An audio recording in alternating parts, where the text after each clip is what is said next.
سبيل الدموع سبيل مريح تنهد يا صاحي كي تستريح وبث الدعاء الخفي الصريح يسعك الفضاء الرحيم الفسيح.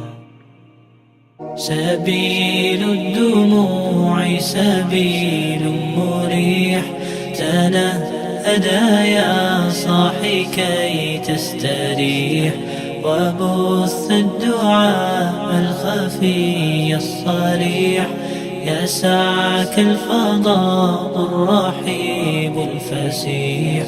سبيل الدموع سبيل مريح تنهدى يا صاحي كي تستريح وبث الدعاء الخفي الصريح يسعك الفضاء الرحيب الفسيح.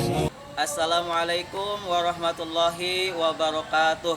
Perkenalkan, nama saya Aib Saifuddin, guru di MTS Darul Mukmin Kuala Pembuang Kabupaten Surian, sekaligus sebagai mahasiswa PPG Batch 1 tahun 2025 di IAIN Ambon. Pada hari ini 8 Mei 2025 akan melaksanakan praktek mengajar untuk melaksanakan UKIN. Selamat menyaksikan.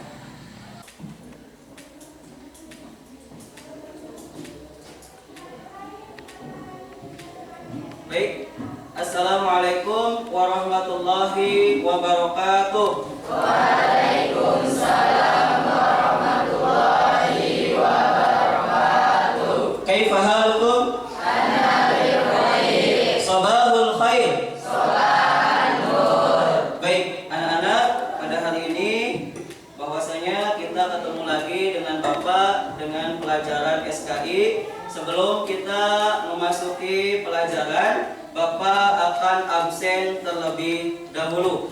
Nanti yang Bapak panggil, sebut namanya, tolong nanti berdiri dan bilang hadir. Paham semuanya? Paham. Baik anak-anak, saya absen. Yang pertama Amelda. Terus yang selanjutnya Ar-Rahman. Hadir. Yang selanjutnya Bayu. Hadir. Yang selanjutnya Dita Indasari. Hadir. Yang selanjutnya Pita Sari. Yang selanjutnya Candy. Hadir. Yang selanjutnya Sabri. Hadir. Yang selanjutnya Madamala Atmaja. Hadir. Yang selanjutnya Maulana Nur Rahim. Hadir. Yang selanjutnya Mutia Hafiz. Hadir. Yang selanjutnya Muhammad Syahri.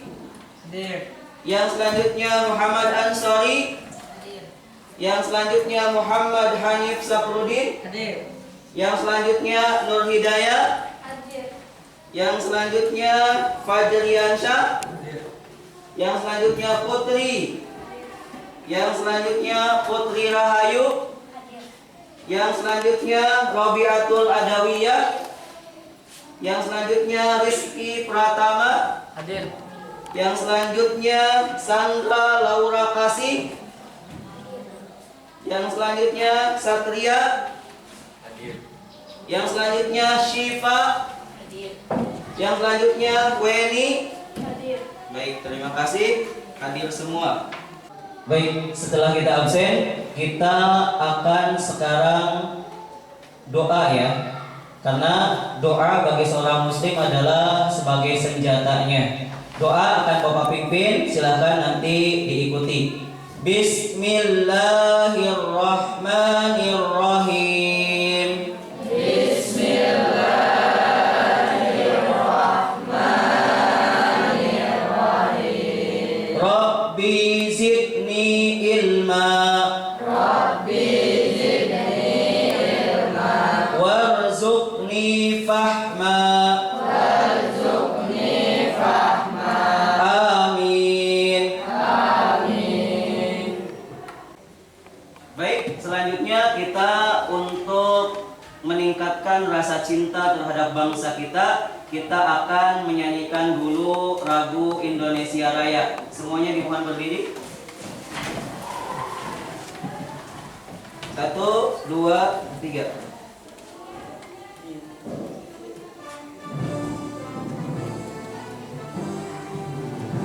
Indonesia tanah airku, tanah tumpah darahku. Di sanalah aku berdiri, jadi bantu ibuku. Indonesia kebangsaanku, bangsa dan tanah airku. Marilah kita bersatu, Indonesia bersatu. Hiduplah tanahku, hiduplah negeriku, bangsaku, rakyatku semuanya. Bangunlah jiwanya, bangunlah badannya untuk Indonesia Raya. Indonesia Raya, merdeka, merdeka, tanahku, negeriku yang kucinta. Indonesia Raya, merdeka, merdeka, hiduplah Indonesia Raya. Indonesia Raya, merdeka, merdeka, tanahku, negeriku yang kucinta.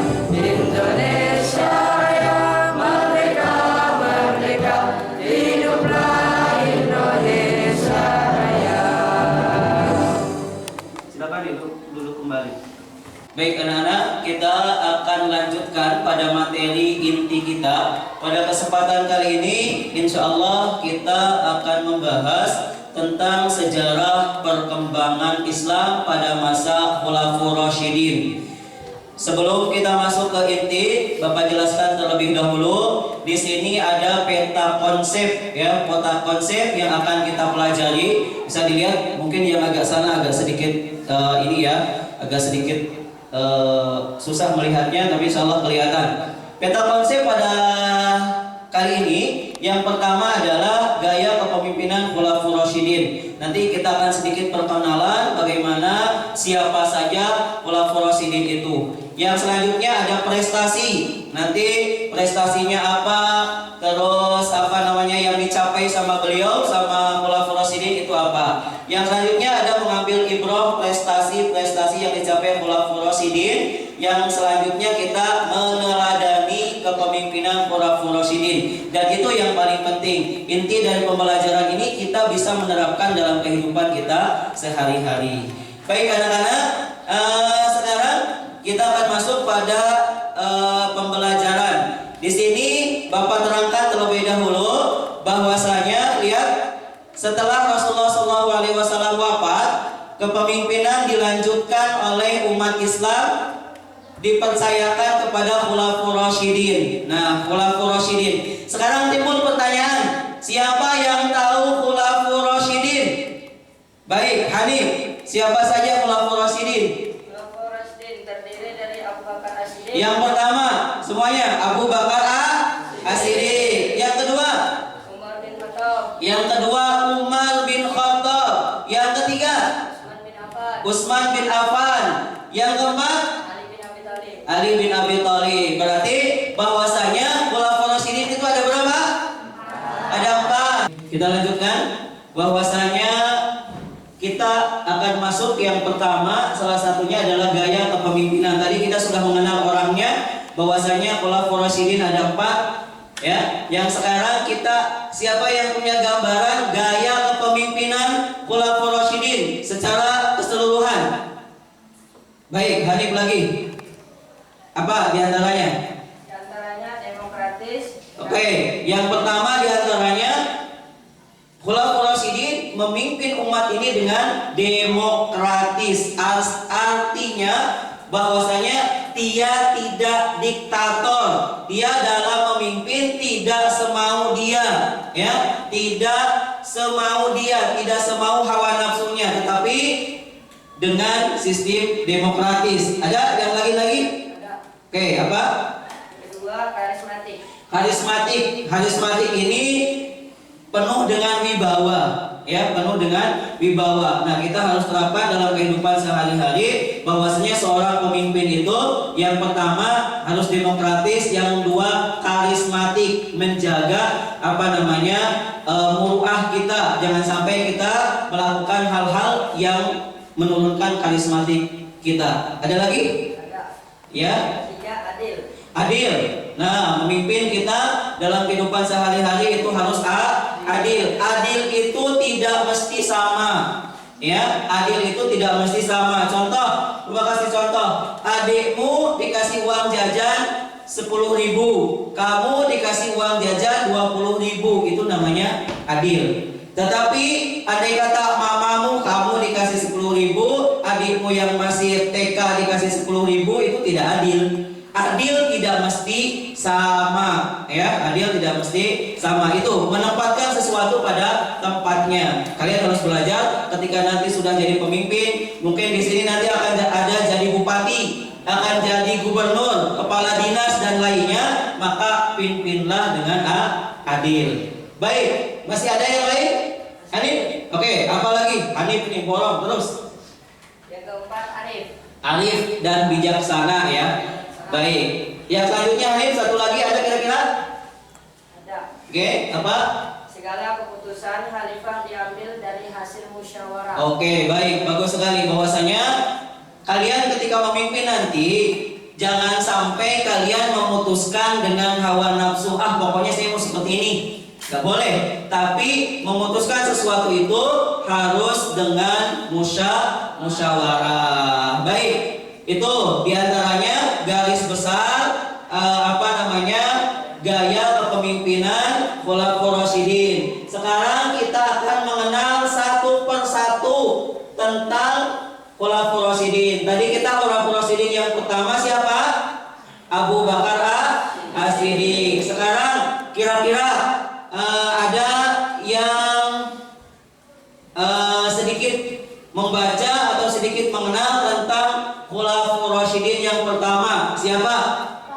Baik, Aulia. Abu Bakar As-Siddiq terpilih sebagai khalifah menggantikan Rasulullah SAW. Baik, dari sini kita tahu bahwasanya Khulafaur Rasyidin terjadi setelah apa? Setelah wafatnya Rasulullah SAW, dan Abu Bakar As-Siddiq terpilih sebagai khalifah pertama, ya, setelah wafatnya Rasulullah SAW. Dikarenakan apa? Dikarenakan kedekatan beliau, kecintaan beliau terhadap Allah dan Rasulnya, dikarenakan ketakwaan beliau. Bahkan kita tahu bahwasanya Abu Bakar As-Siddiq itu mengasihkan semua harta beliau kepada siapa? Kepada Allah dan Rasulnya. Baik, ada lagi? Apa lagi? Umar bin Khattab membait Abu Bakar As-Siddiq. Umar bin Khattab membait Abu Bakar sebagai khalifah di Masjid Nabi. Oke, jadi yang membait pertama untuk Abu Bakar As-Siddiq itu siapa? Di antaranya adalah Umar bin Khattab. Yang selanjutnya diikuti oleh siapa? Diikuti oleh kaum muslimin, ya. Setuju bahwasanya Abu Bakar digunakan sebagai pemimpin pertama. Ada lagi yang tahu? Sudah? Yang lain? Oke, cukup itu ya. Cukup. Itu sedikit perkenalan tentang Abu Bakar As-Siddiq. Yang selanjutnya prestasi Abu Bakar As-Siddiq. Siapa yang tahu?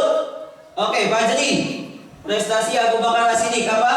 Pertama, menyebarkan agama Islam hingga ke Syam. Oke, menyebarkan agama Islam hingga ke Syam, ya.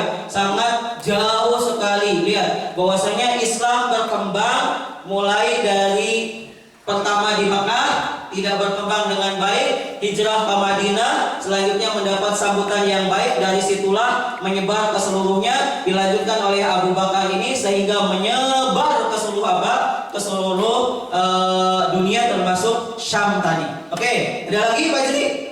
Oke. Memberantas kaum murtad. Oke, memberantas kaum murtad.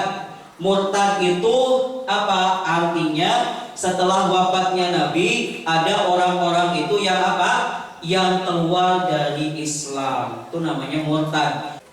Baik, kita lanjutkan. Kita akan sedikit mengenal bagaimana wafatnya Umar bin Khattab. Ada yang tahu bagaimana wafatnya? Baik, Putri. Kalau itu Putri Rahayu, ini putri saya. Baik Putri, apa yang kamu ketahui tentang wafatnya Umar bin Khattab? Silakan. Khalifah Umar bin Khattab meninggal akibat sebuah persekongkolan Oke. dari kalangan Yahudi dan Persia. Oke, jadi Umar bin Khattab itu meninggal dikarenakan apa? Dikarenakan dibunuh. Ya. Dikarenakan dibunuh itu konsekuensi seorang pemimpin, bahwasanya ketika kita memimpin dengan adil, apalagi tidak adil dalam kehidupan ini, pasti ada yang suka dengan kita, ada yang tidak suka dengan kita. Jadi kita terapkan dalam kehidupan kita sehari-hari, bahwasanya tidak mungkin orang itu akan semuanya suka sama kita, tidak mungkin. Atau semuanya benci terhadap kita, tidak mungkin. Termasuk Umar bin Khattab yang memimpin dengan adil, beliau wafat dikarenakan dibunuh. Ya, secara kronologisnya nanti kita akan bahas di lain waktu. Baik, ada lagi yang pengen ketahui? Oke, silakan. Umar dibunuh saat melaksanakan sholat subuh. Oke, lihat. Umar bin Khattab dibunuh saat melaksanakan sholat subuh. Betul.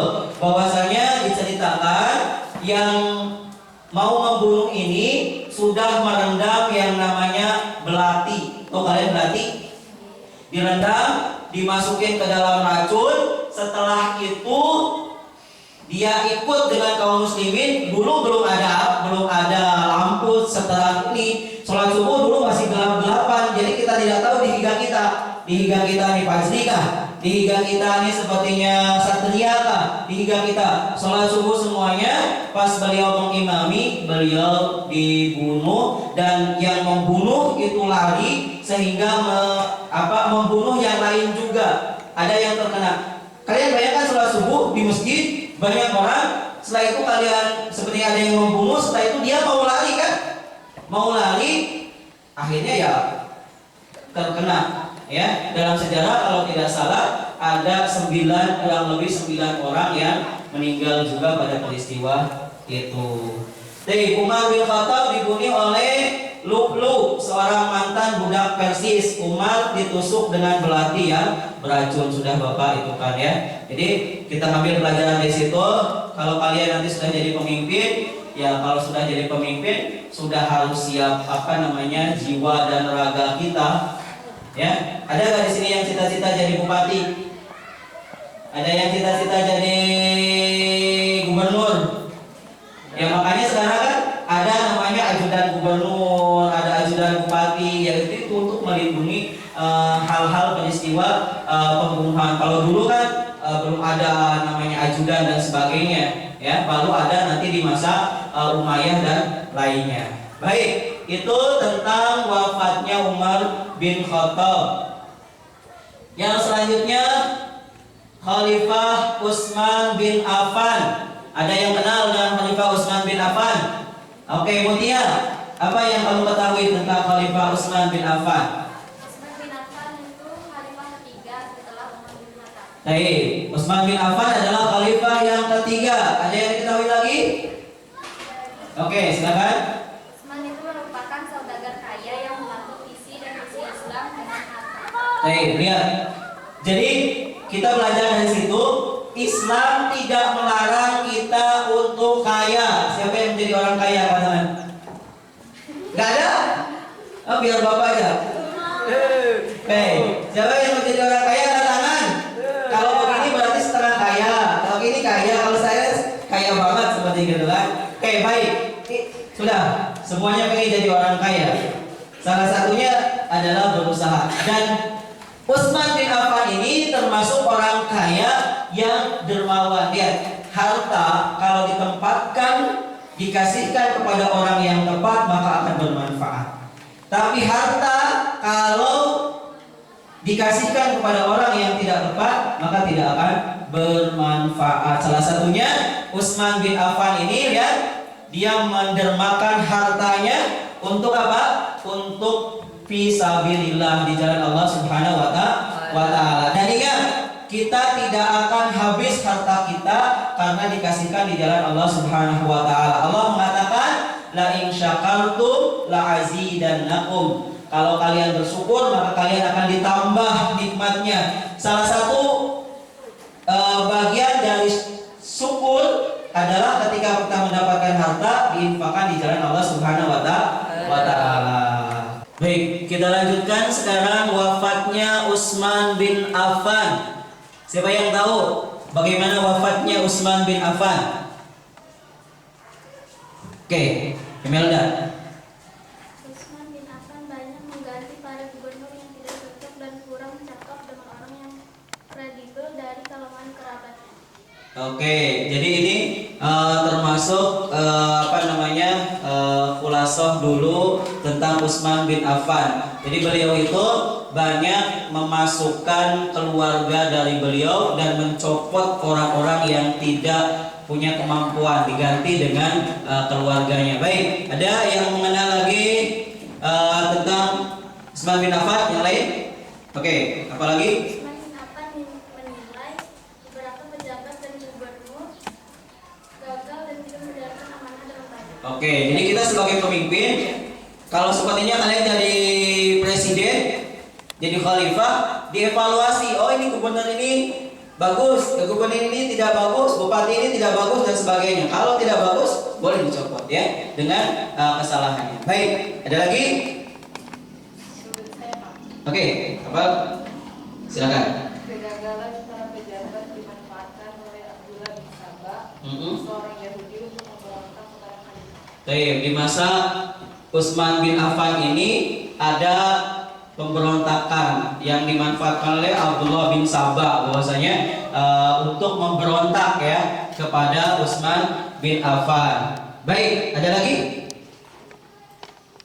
Utsman bin Affan dibunuh dan meninggal dunia saat membaca Al-Quran pada tanggal 8 Zulhijjah tahun 35 Hijriah pada usia 82 tahun. Baik, lihat di sini tadi khalifah yang dibunuh tadi siapa?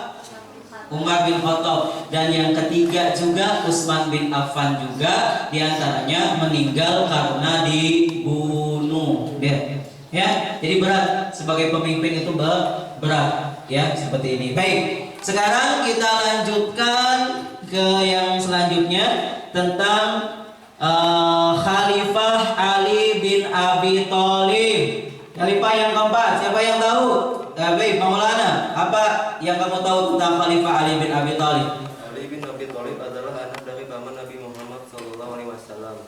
Jadi Ali bin Abi Thalib ini keponakannya Nabi Muhammad SAW, dan beliau adalah dari kalangan anak yang pertama kali masuk Islam, karena dari anak-anak beliau sudah ikut Nabi Muhammad SAW. Baik, apalagi Maulana? Setelah Utsman bin Affan meninggal dunia, para tokoh kaum muslimin bermusyawarah dan tidak menemukan orang yang layak menjadi khalifah selain Ali bin Abi Thalib. Oke, terus? Ali bin Abi Thalib dikenal sebagai pribadi yang cerdas, berani, dan amanah. Maka diangkatlah Ali bin Abi Thalib menjadi khalifah kaum muslimin yang keempat. Jadi kata Maulana bahwasanya tidak ada yang layak setelah Utsman bin Affan kecuali siapa? Kecuali Ali bin Abi Thalib. Di antaranya beliau adalah seorang yang cerdas, beliau adalah orang yang kuat, dan beliau itu juga menantunya Rasulullah SAW. Dengan istrinya siapa? Aisyah radhiyallahu anha. Kalau laki-laki anhu, kalau perempuan anha. Jangan salah, ya. Baik. Sekarang prestasi Ali bin Abi Thalib. Siapa yang tahu? Oke, kasih. Apa prestasinya? Mengganti pejabat yang kurang cakap. Oke, mengganti pejabat yang kurang cakap. Pokoknya kalau kalian nanti jadi pemimpin, anak buahmu yang tidak cakap copot saja. Ya, tidak jadi masalah. Kita apa namanya? Meneladani Ali bin Abi Thalib salah satunya. Baik, ada yang lain? Nggih. Memadamkan pemberontakan yang dilakukan umat Islam. Baik, memadamkan pemberontakan. Ya, kita apa namanya? Mengetahui bahwasanya dari tadi bahwasanya setiap kita memimpin, setiap kita menjadi seorang pemimpin, sini sekali beralih saja masih banyak yang tidak suka, masih banyak yang memberontak, apalah kita, ya. Jadi kalau kalian sepertinya di kehidupan ini ada yang suka dan ada yang tidak suka, ya biasa saja, kan itu sudah jadi sunatullah. Karena tidak semua orang akan suka sama kita dan tidak semua orang akan benci terhadap kita. Ada lagi? Nggih? Menyempurnakan tulisan Al-Quran. Nah, jadi Ali bin Abi Thalib ini salah satunya adalah prestasinya menyempurnakan tulisan Al-Quran. Baik, kita akan lanjut pada yang selanjutnya, wafatnya Ali bin Abi Thalib. Oke, Syahri. Khalifah Ali bin Abi Thalib wafat di usia 63 tahun. Jadi wafat di usia 63 tahun. Ingat bahwasanya jatahnya umat Islam itu kurang lebih sama dengan jatahnya nabinya. Nabi kita itu meninggal kurang lebih 62 63. Ya, nah jatah kita segitu. Gimana Pak? Ada yang 80, ada yang 100, itu bonus dari Allah Subhanahu wa Ta'ala. Andai kata nanti kalian wafatnya sepertinya di atas 63, berarti Allah mengasih bonus dan harus digunakan kepada hal-hal yang baik. Jangan sampai umur kita panjang gunakan kepada hal-hal maksiat, ya, kepada Allah. Baik, ada lagi, Syahri? Ada Pak. Oke. Khalifah Ali bin Abi Thalib wafat dibunuh oleh Abdurrahman bin Muljam, seorang ahli. Oke, lihat. Kita lihat. Ini sudah yang ketiga, ya. Bahwasanya seluruh khulafur rasyidin meninggal dengan dibunuh kecuali Abu Bakar As-Siddiq. Ya, maka jadi seorang pemimpin itu berat, nyawa taruhannya. Ya, karena apa? Banyak orang yang tidak suka dan sebagainya. Baik, ada lagi, Sahli? Ada Pak. Oke, apa lagi? Khalifah Ali bin Abi Thalib dibunuh saat mengimami salat subuh di Masjid Kufa. Nah, saat sholat subuh juga, ya, saat sholat subuh. Baik, selanjutnya Khalifah Ali bin Abi Thalib wafat pada 21 Ramadan tahun 14 Hijriah. Itu wafatnya Ali bin Abi Thalib. Sekarang masuk kepada fase yang selanjutnya adalah kita mengambil ibroh. Ibroh itu apa? Ibroh itu kita mengambil apa sih yang bisa kita ambil, apa yang bisa kita pelajari untuk diterapkan dalam kehidupan kita sehari-hari. Baik, siapa kira-kira yang mau mengambil ibroh pelajaran dari khulafur rasyidin yang tadi? Oke, Mada. Oke, Mada. Silakan Mada, apa yang bisa kamu ambil? Oke. Seluruh khulafaur rasyidin telah memimpin dengan penuh tanggung jawab, amanah, tegas, demokratis, karismatik, dan sikap mengedepankan kepentingan agama dan umat daripada kepentingan pribadi. Oke, bagus sekali. Ibrohnya bahwasanya kita harus memimpin dengan adil, kita memimpin dengan karismatik, dan yang paling penting jangan mementingkan pribadi di atas kepentingan orang dulu. Masyarakat dulu, baru pemimpin. Jangan sampai kebalik. Apalagi kira-kira Mada yang dapat kamu ambil pelajaran? Para khulafaur rasyidin telah banyak berjasa dalam penyebaran dan kemajuan Islam. Masya Allah, ya. Kita dapat Islam ini di sini, di yang jauh, di Borneo, di Kalimantan, ya, yang jauh dari Mekah dan Madinah sana, karena jasa beliau, jasa mereka kita dapat hidayah di sini. Ada lagi kira-kira? Oke, apalagi? Prestasi-prestasi mereka layak menjadi contoh bagi para pemimpin selanjutnya dalam peningkatan kemajuan dan peradaban umat Islam. Oke, lupa doakan mudah-mudahan Mada bisa menjadi pemimpin dan mencontoh khulafur rasyidin, khususnya Mada dan umumnya semuanya. Amin ya robbal alamin. Baik, bagus Mada ya. Sekarang meneladani gaya kepemimpinan khulafur rasyidin. Ada? Oke. Satya. Apa kira-kira? Demokratis, dermawan, hidup sederhana, berani membela kebenaran, dan tidak haus jabatan merupakan gaya kepemimpinan Khulafaur Rasyidin. Baik. Ya, demokratis. Terus tadi dermawan, jangan pengasih, ya. Itu diantaranya bahwasanya untuk meneladani gaya kepemimpinan Rasulullah Shallallahu Alaihi Wasallam. Baik, terima kasih. Siapa?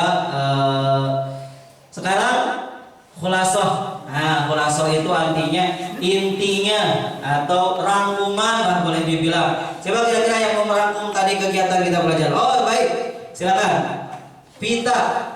Khulafaur Rasyidin adalah pemimpin-pemimpin yang mendapat petunjuk. Oke, jadi Khulafaur Rasyidin itu pemimpin yang mendapat petunjuk, dan kita juga harus berdoa bahwasanya kita andai kata jadi pemimpin mendapatkan petunjuk dari Allah Subhanahu wa taala. Baik, ada lagi? Prestasi-prestasi yang telah diraih Khulafaur Rasyidin harus dicontoh dan dijadikan motivasi bagi para pemimpin selanjutnya untuk meningkatkan peradaban umat Islam. Oke, baik, bahwasanya apa yang telah mereka contoh, apa yang telah mereka lakukan, kita harus mencontohnya sebagai acuan kita kalau nanti menjadi pemimpin. Satu lagi. Sudah? Oh, cukup. Baik. Baik, kalau cukup mungkin itu dulu materi yang dapat Bapak sampaikan. Terakhir kita akan melaksanakan sumatip. Nanti Bapak bagikan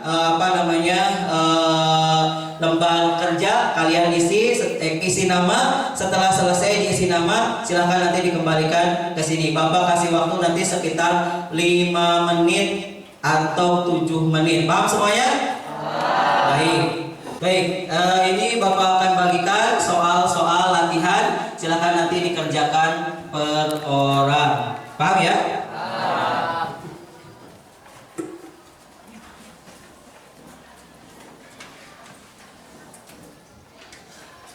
Di situ ada nama, silakan diisi namanya, dikerjakan. Soalnya sedikit saja untuk menambah pemahaman.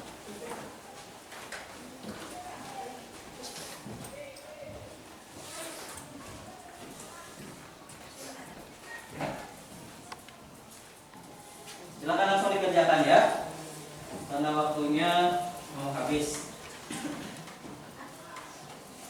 Jangan lupa nama.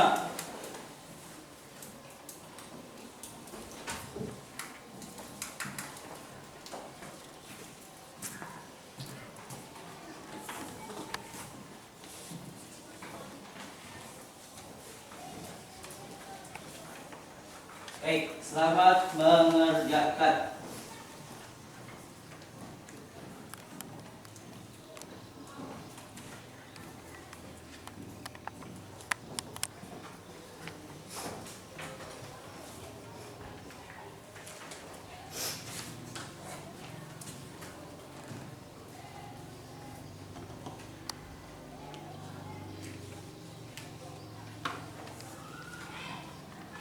Kalau ada yang tidak paham boleh ditanyakan soalnya. Baik, sudah? Oke, yang sudah boleh dikumpul. Sini angkat tangan aja yang sudah. Bapak ambil.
Baik anak-anak, pelajaran pada hari ini kita sudah selesai.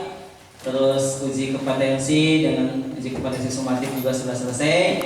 Insyaallah terakhir kita berdoa kepada Allah, meminta ilmu yang bermanfaat. Kita akan berdoa secara bersama-sama mengucapkan hamdalah. Setelah itu membaca doa kafaratul majlis. Paham semuanya? Baik. Alhamdulillahi rabbil alamin. Subhanakallahumma wa bihamdika asyhadu an la ilaha illa anta astaghfiruka wa atubu ilaika. Wassalamualaikum warahmatullahi wabarakatuh.